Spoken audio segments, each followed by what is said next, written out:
Well, it's 8 o'clock. I'd like to call the meeting to order with the Pledge of Allegiance.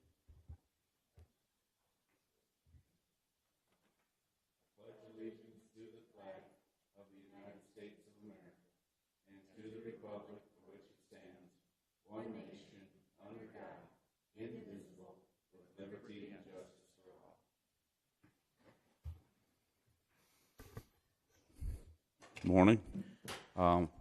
Approval of the agenda. Is any additions or corrections? Hearing none, approved as read. Regular business. Action to approve resolution number 17-47, a resolution of the County of Brookings, South Dakota, authorizing the issuance of its Economic Development Revenue Bonds, South Dakota State University Foundation Project, Series 2017, in an original aggregate principal amount not to exceed $10 million for the purpose of providing funds to be loaned to South Dakota State University. Any other documents before you? Move approval. Second. A motion and a second. Discussion? Would you like to come?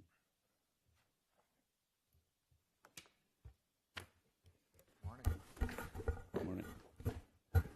Good morning. I'm Tim Dwyer, the VP of Finance for South Dakota State University Foundation. Remember to introduce myself this time, as I forgot last time.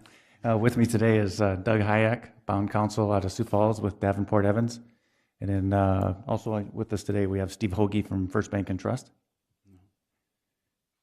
Thanks for pulling this special meeting together for us today. Very much appreciate that.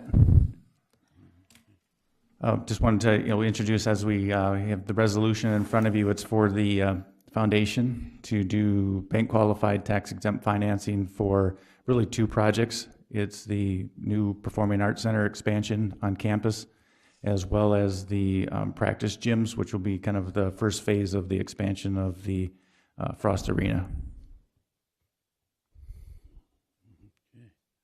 So I'm anxious to answer any questions you might have.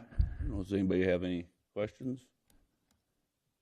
I guess our main concern is we didn't want to jeopardize any of our funds, which we figured out we want. So, Yeah, I think that's a very good point.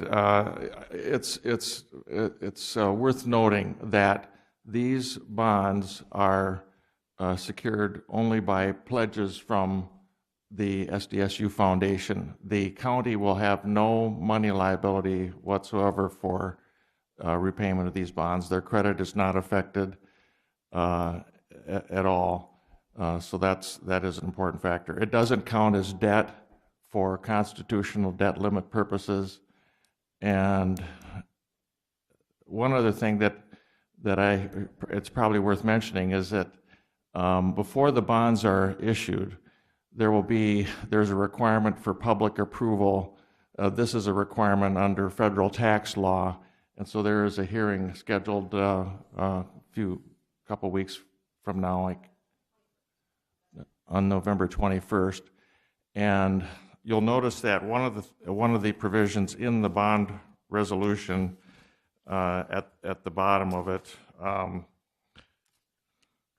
section 14.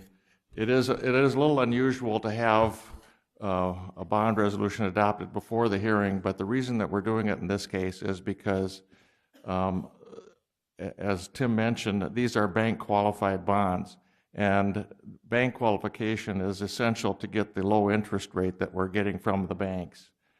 And there is a provision in the code that requires a 15-day separation between two issuances, because the city is also issuing about, I think it's $9.7 million of bonds. That's the plan anyway. Their bond resolution hasn't been adopted yet, but so we need to be able to close these two issues more than 15 days apart, and that's why we're having this special meeting in order to create that separation. The city only has one meeting in November and one meeting in December, and so you're calling a special meeting today was especially important for us to keep this moving. But the last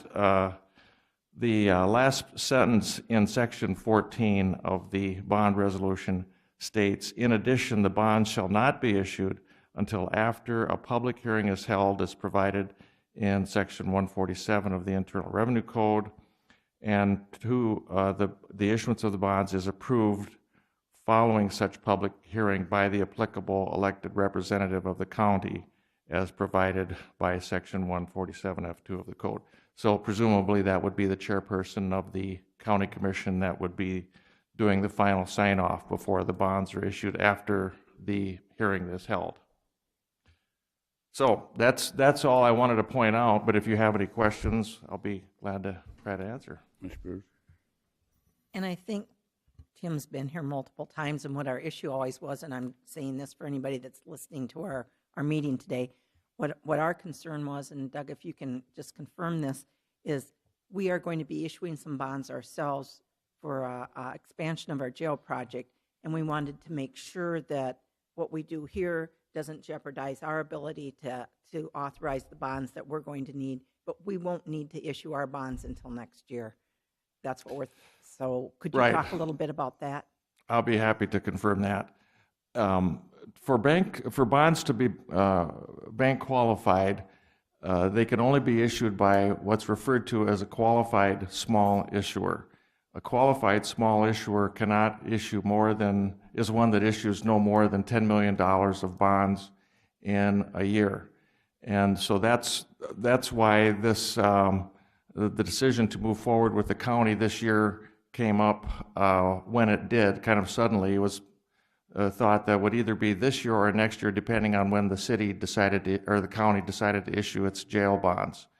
And so with that apparently being moved to 2018, it provided an opportunity to issue these bonds this year. So these bonds will be bank qualified, and that will not affect the county's ability to issue bank qualified bonds next year, provided, however, that whenever that's done, you're still limited to the $10 million maximum as far as getting back qualification treatment.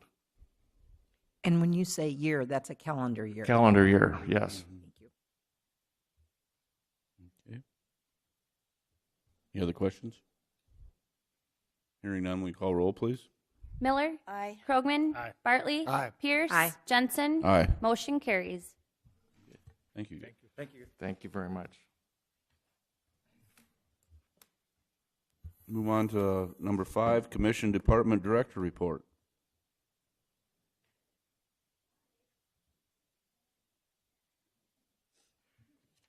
I think the only thing that I had on there was the RSVP for the pre-legislative luncheon coming up on the 20th.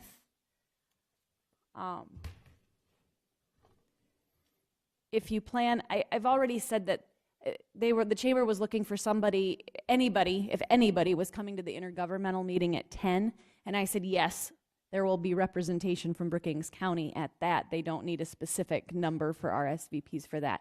But if you plan to attend the pre-legislative luncheon at noon that day, I can RSVP for you if you would like. And all of you are shaking your head yes, that you're going to go. Okay. It's on Monday, right? Yep.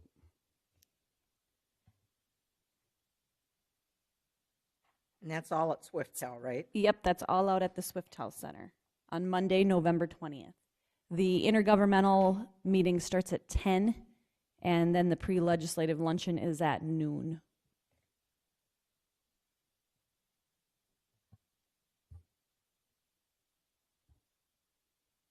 And I'm a little bit confused, and I just want to make sure. So we did a committee, and I think it was Larry and Ryan, but I'm not sure, that goes to an intergovernmental thing. Is this that, or is this our standard pre-legislative or post it was before? This Okay. is the intergovernmental meeting that's hosted by the chamber And everybody each year. should Yep. go. Okay. Yep. And the one you're talking about, actually, Larry and I have gone to, and that's the mayor has been Right. calling that. Doing that one. And I talked to him after this came out because, oddly, this email came out under my name as a request.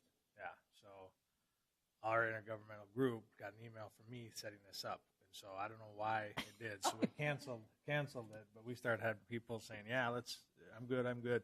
But talking to the mayor, he called me after this, thinking that I had set the meeting up, and he's like, "Is this the intergovernmental we're talking about?" And I said, "No, this has nothing to do with me. This is the chamber that we normally have." And so I think he's talked about maybe doing another intergovernmental one that he calls and sends out a thing for early January, I think is what he was thinking, and let this one kind of handle, go through and stuff like that. So, but they're not the same.